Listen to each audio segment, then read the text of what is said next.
Hey everybody, I'm John Prost. And my God, it's cold out here. I need to go somewhere to warm up. John, we're in the studio. What are you talking about? Yeah, but Wright, we're doing a bit here. Ah, okay. So Detroit is coming back strong. Do I look pretty? Yes. You sure? Yes.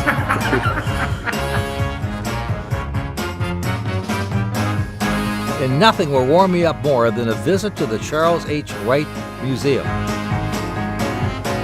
You know, the museum is very inspiring, and I've just got to see who's in charge here. Are you rolling? Juanita Moore. She's the CEO of the Wright Museum, and I can't wait to hear some of her stories.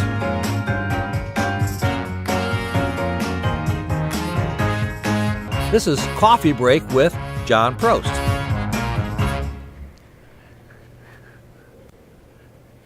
Juanita Moore, CEO of the Charles Wright Museum. Yes. And you've been here for the last... 11 years. Oh my gosh, I know. You're a Detroiter. That's true. You're a Detroiter. That's true. But you had experience with all these museums before. Yes. Prior, yes. you were in Kansas I've worked City. in museums for 43 years. 43 years. Oh, yeah. The one in Kansas City, what was that? The American Jazz Museum. That had to be Yeah, fascinating. you know, Kansas City is known for its jazz.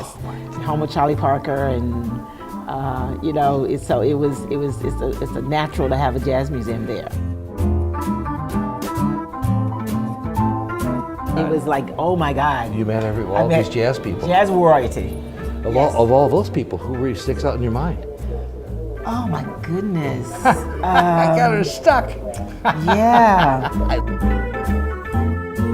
Some more contemporary people, not necessarily because of his playing, but because of the storytelling. Wynton Marsalis is an amazing storyteller. The music is also so amazing all the time from all the guys. Yeah. The storytelling was really what captivated me. Wow.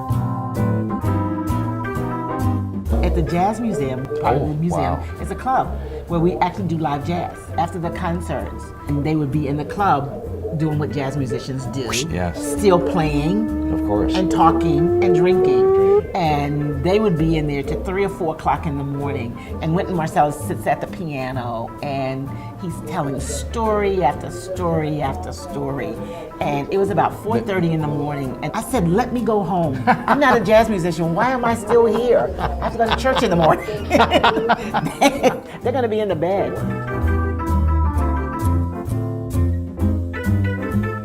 So someone says to you, what's the best thing about the museum? Why is this place so successful? What's going on? Well, I think it's successful because it is a place where we tell the stories of this community. Yes. And the stories of the African American community, and therefore the stories of American history. So this is the place where you come to get those stories.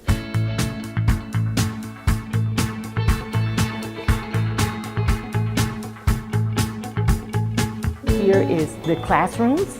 Our classrooms are here, but we hold special, sessions with the children in these spaces right in here. But you remove the walls and it becomes 3 spaces with the walls. Wow. But you remove the walls and it becomes one big space. Very well done. This is going to be a library. We're creating a library for our children. Very nice. In here. This is the Ford Freedom Rotunda. Beautiful rotunda. Yeah. Really magnificent.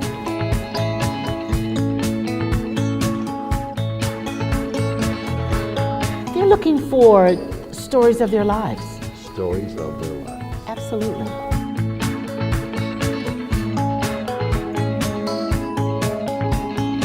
We tell a broader story. Yes. We don't just tell a Detroit story. That's why I said our core exhibition is really significant because it takes you from prehistoric Africa to modern day Detroit. Gotcha. So you get to see a broader story, and then it brings you in to help you understand where you are now.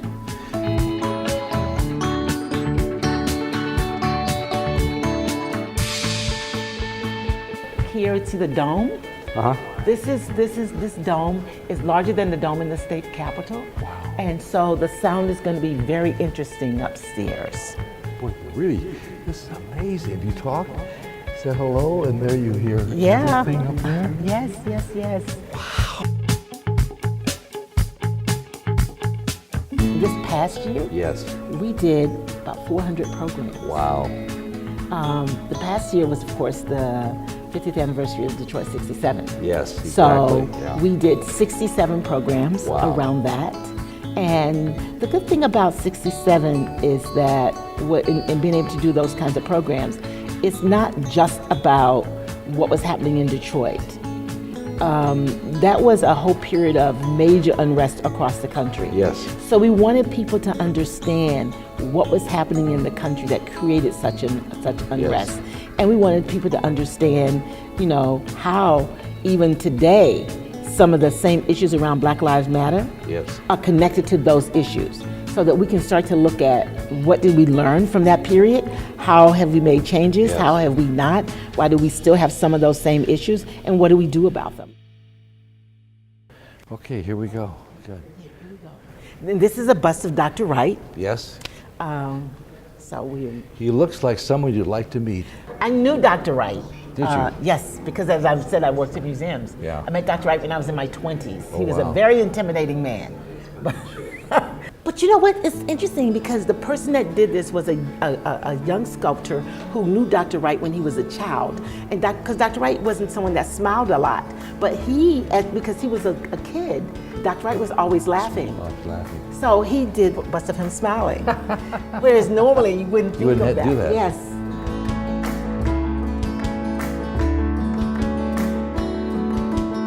Dr. Wright, he felt that racism had really beat down African American children to the point that they needed something more than just the civil rights movement to help them understand who they were and what was possible in their lives. He wanted children to be able to see their future in a much more positive way and understand exactly who they were and where they came from. What people had contributed, that were people like them, had contributed, because you didn't get to see that on television. You didn't get to see that, it wasn't in the books that you read in school. No, the positive aspects of things were not there. Yeah, it wasn't there. No. And so he knew that, having grown up in Alabama. He came from Alabama.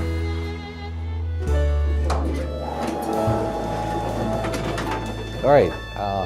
So when people visit the museum, and they see everything, and they hear the dome, and they do all these things, and they're leaving you, and they say something about, "Oh my God, I'm really glad I was here. I think the X was phenomenal." What's the X? They're gonna say the core. They're gonna say the core.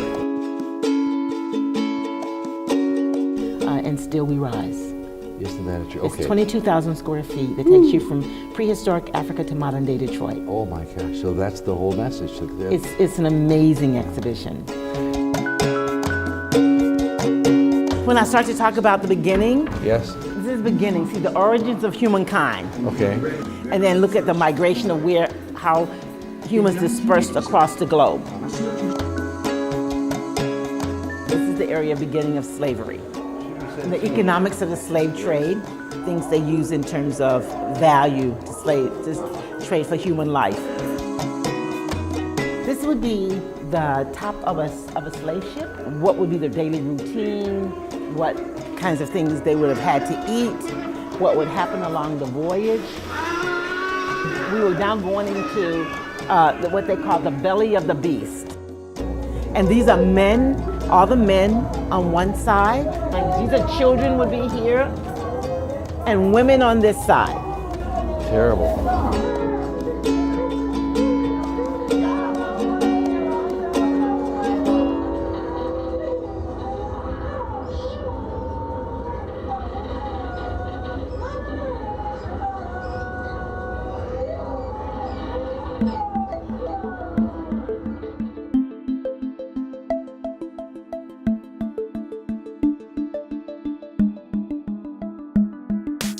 Looking at the migration of blacks to Detroit.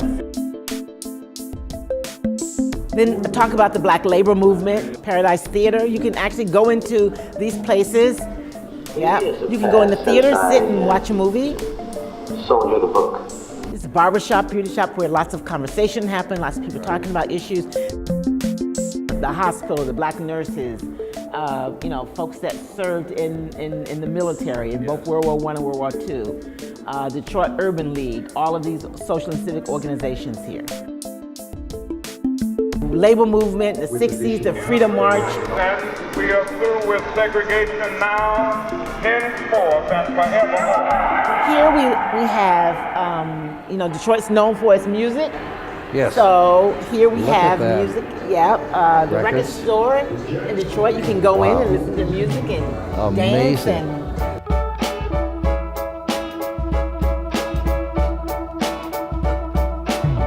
I don't think we should go on a dance right now. No, I think it's a little early for dancing.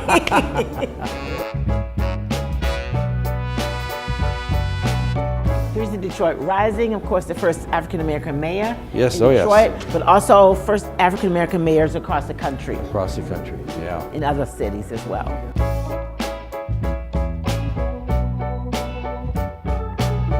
And this is a great mosaic of Detroit made up of all the faces Oh of my many gosh. people in Detroit. That's amazing.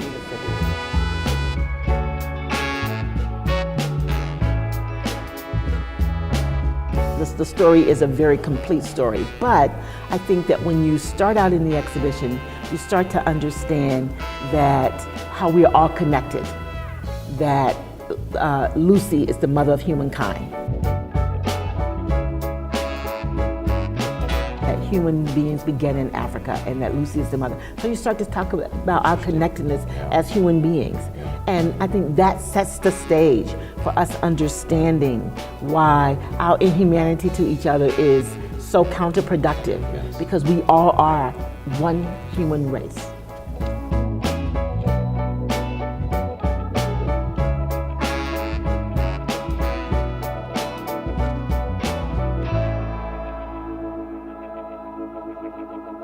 And this is our ring of genealogy here. And with part of what we do with the Ring of Genealogy, the Ford Freedom Awards, Ford Okay. sponsors these, and we place people in the Ring of Genealogy. People who've made major contributions. Lots of names I know. Because there are local people as well. Yes, Many yes. of them are national. Yes. There are local folks as well. I see the love.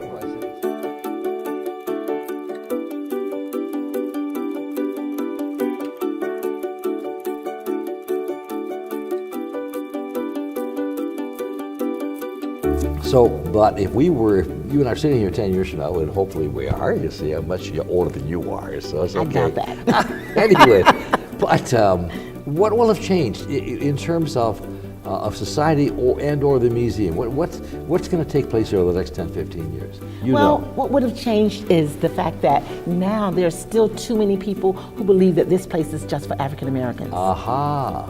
I think that That's in interesting. 10 years from now, you will have a much larger part of the population. Everybody will understand that this is American history, and it is for everybody. Yes. If you really want to understand this country and where you live and what's possible for this country and for yourselves, this will be your story as well. Myself, yes. Yes, sir. You do. I mean, yeah, right.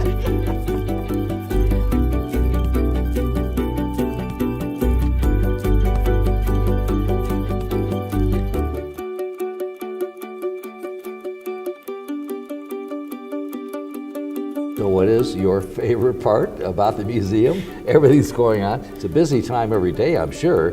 What's your favorite? My favorite is the fact that this institution has an opportunity to have such an impact in this community. Excellent. And by the things that we do, we have a real opportunity to make a difference and impact people's lives.